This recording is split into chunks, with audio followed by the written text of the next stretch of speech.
You never find out who a person really is until you see them in a crisis.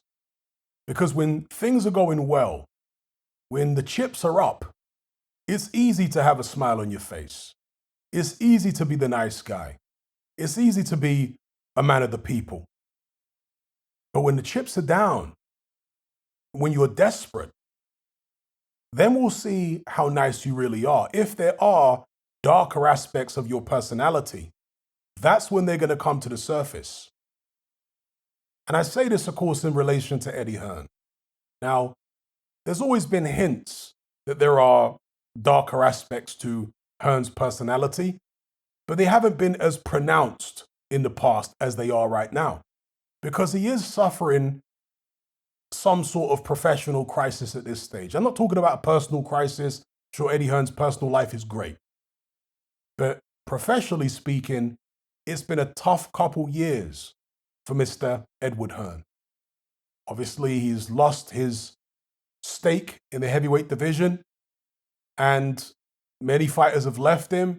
We've seen the emergence of Ben Shalom on Sky, so on and so forth. DAZN, of course, didn't get the BT deal. So he's facing many challenges right now, and this Conor Ben Eubank Jr. situation might be the biggest crisis so far of Eddie Hearn's career from a PR perspective. And PR does matter, because when you're a promoter, you are customer facing. You're interfacing with the fans. So you need to have a good image as far as the fans are concerned. In business, ruthlessness is common, but in order to survive long term in business, you need more than ruthlessness. You need determination. You actually need heart to some extent. And I know that might sound strange, but I'll give you an example. Eddie Hearn was raised in privilege, the son of a millionaire, grew up in a mansion. So even if he's got some ruthlessness in him, does he have the same level of determination in him? The same level of perseverance? Is he as fierce as someone like Frank Warren? Frank Warren is a detestable human being as far as I'm concerned. He's got the morals of a sewer rat, but he has got the ferocity of a pit bull. Frank Warren, yeah, morals of a sewer rat, but the fighting spirit of a pit bull. That's what Frank Warren's like. Unlike Eddie Hearn, Frank Warren, of course, grew up in a very modest, humble, working class environment where he was surrounded by a lot of naughty characters. In fact, he's admitted that some of his friends to this day were naughty characters in the past, like real naughty characters. And obviously, he promoted his cousin, Lenny McLean, who was a naughty character himself. So that's how Frank Warren came up. And of course, there was the incident where he got shot, and he discharged himself from hospital after about 4 days. He was supposed to stay in there for a couple weeks. He nearly lost his life. He discharged himself after about 4 days.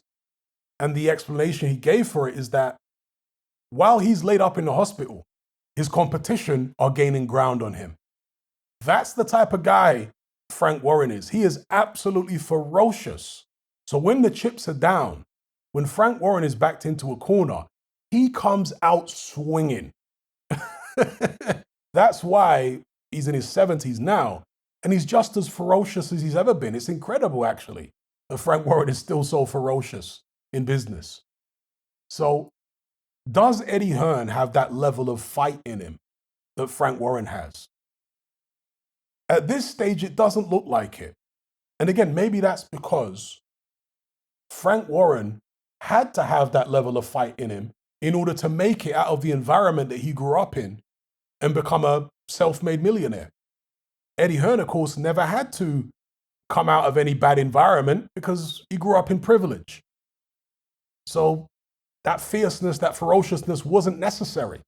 That doesn't mean he can't have it. I mean, look at Eubank Jr. He's a ferocious fighter who grew up in privilege. And it isn't that most people from poor backgrounds have a tremendous amount of fight in them, because most of them actually don't.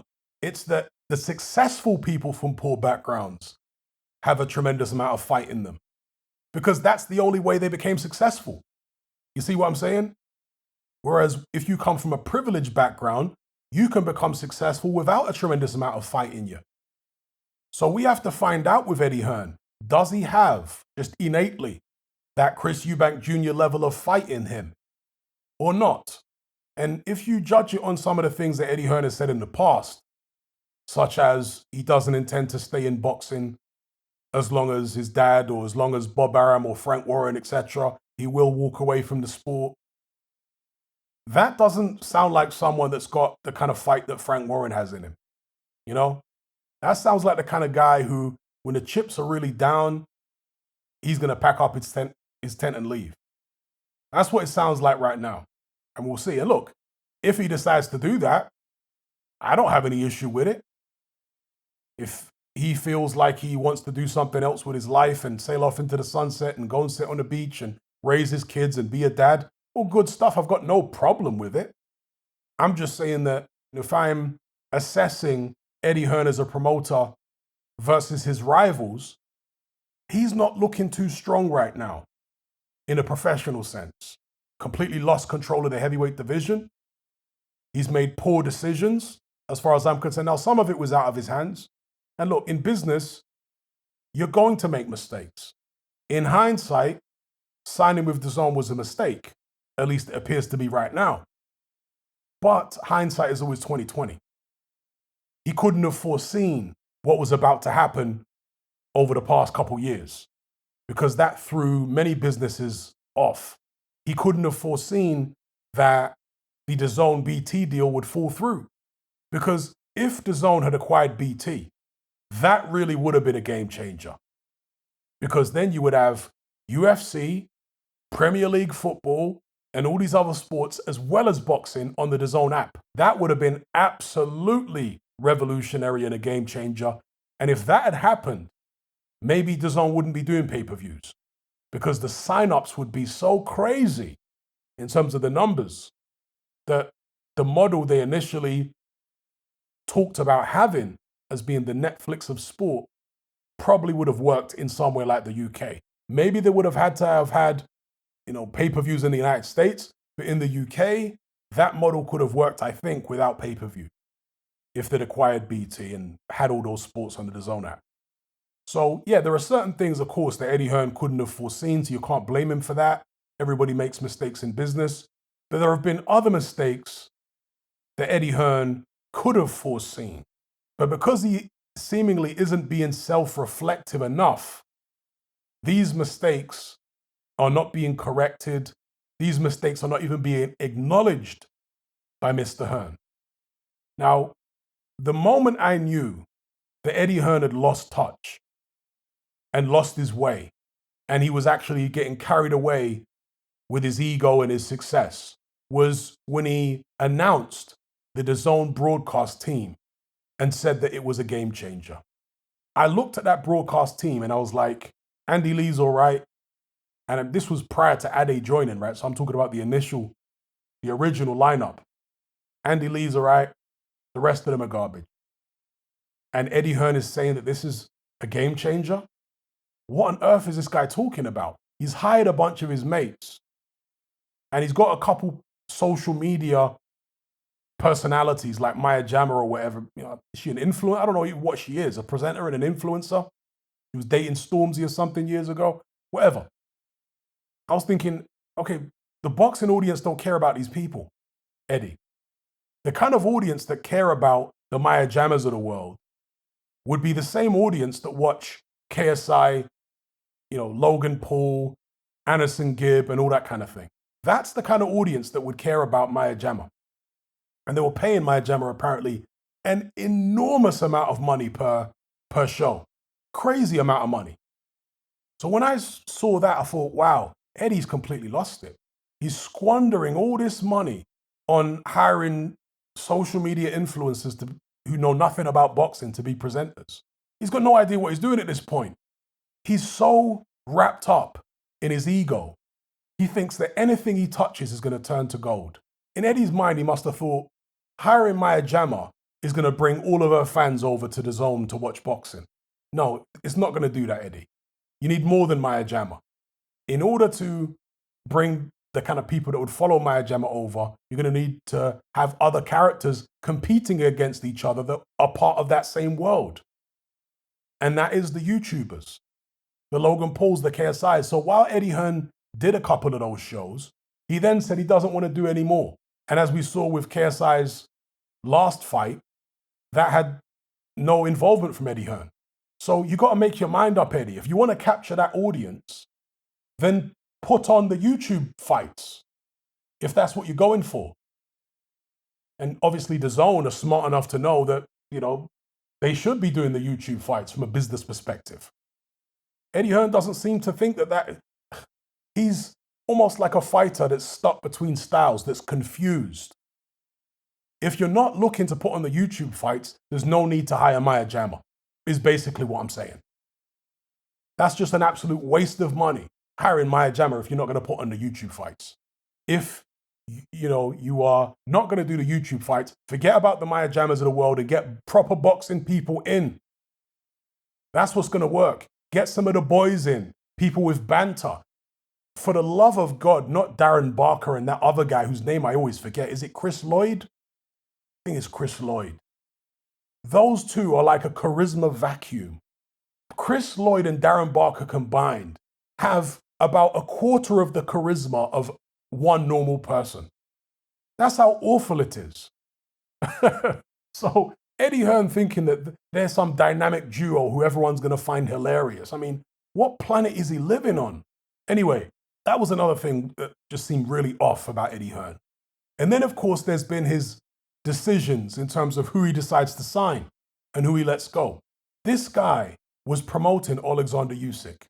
When Usyk fought Derek Chisora, according to Usyk, Eddie Hearn basically tried to stack the chips in Chisora's favor. Now, that may have been, in fact, it was Usyk's last fight on his Matchroom contract.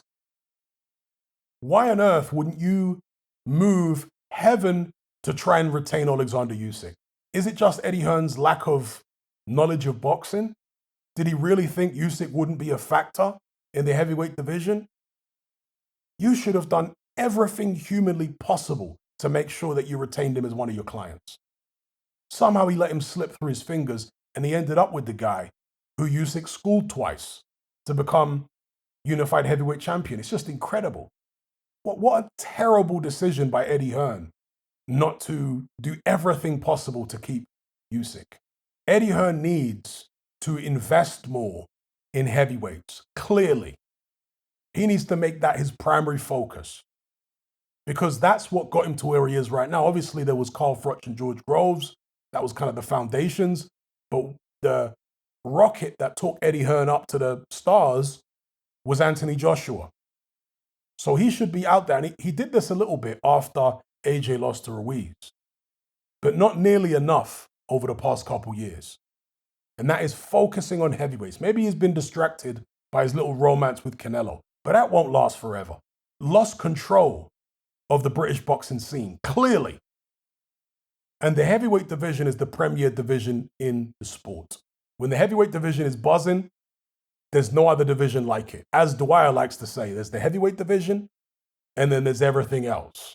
So you want to do everything you can to try and control that division. What is Eddie Hearn doing right now? Who's he signing? Who's he signed over the past few years in terms of heavyweights? Didn't sign Joe Joyce. Didn't sign Jared Anderson, Frazier Clark. He signed a bunch of fighters in America, right? Like Ammo Williams and what have you. Didn't sign Jared Anderson. Has he inquired into when Anderson's contract is up with Top Rank? You need to be signing heavyweight talent. Obviously didn't sign Daniel Dubois, didn't sign Joe Joyce, didn't sign, as I mentioned, Frazier Clark. There are so many other heavyweights out there I'm not thinking of off the top of my head right now. These are the people he should be going after, but he's not. I don't know where his head is at from a business perspective. What is he thinking of?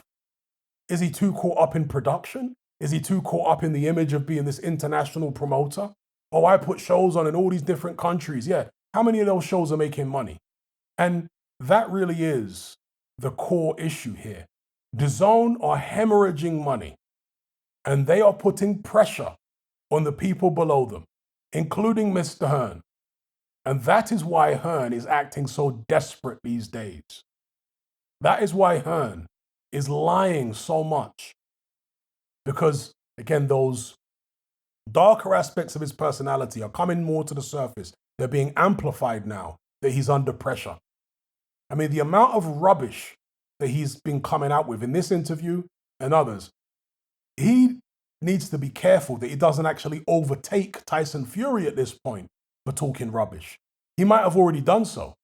He claims this was one of the most offensive, I'm going to say it's offensive, because it's offensive to my intelligence. You're insulting my intelligence when you're saying stuff like this, Eddie. He tries to insinuate that the story coming out about Conor Benn's failed test happened after he decided to pull the show and happened after the British Boxing Board of Control decided to withdraw their sanctioning of the bout. What a load of absolute cobblers. He's very ambiguous about exactly when each thing happened. But what I gleaned from this interview is that he's trying to suggest that the British board withdrew their sanctioning of the bout maybe the day before the story came out or on the morning before the story came out. I struggle to believe that if, let's say, the story came out in the afternoon and the British board withdrew their support in the morning, I struggle to believe that that's a coincidence. I would have to imagine that there was some correspondence or somebody tipped the board off to let them know that this story was going to come out. Because the board have got a lot of explaining to do. Why didn't they withdraw their sanction of the fight when the positive test initially happened? Why did they leave it all these weeks? Same with Eddie Hearn. If he's got this moral issue with the fight going ahead before everything is sorted out, then what happened to your conscience for the past 4 or 5 weeks? You only just grew a conscience after the story came out in the Mirror? Give it a rest, Eddie. He wanted to proceed with the fight, clearly. But why hire VADA if you're just going to ignore their results and say, oh, well, the British board don't recognize their results? So why hire VADA then? In this video, Eddie Hearn just waffles for 43 minutes. There's loads of words coming out of his mouth, but he's not saying anything. Furthermore, at the press conference where he announced the fight being pulled, he apparently didn't allow the journalist to ask him any question. Unbelievable. He didn't. This is a guy who normally never refuses an interview. And for the first time, he didn't allow the journalist to ask him any question. If that isn't an indication that he's starting to crack professionally, I don't know what is.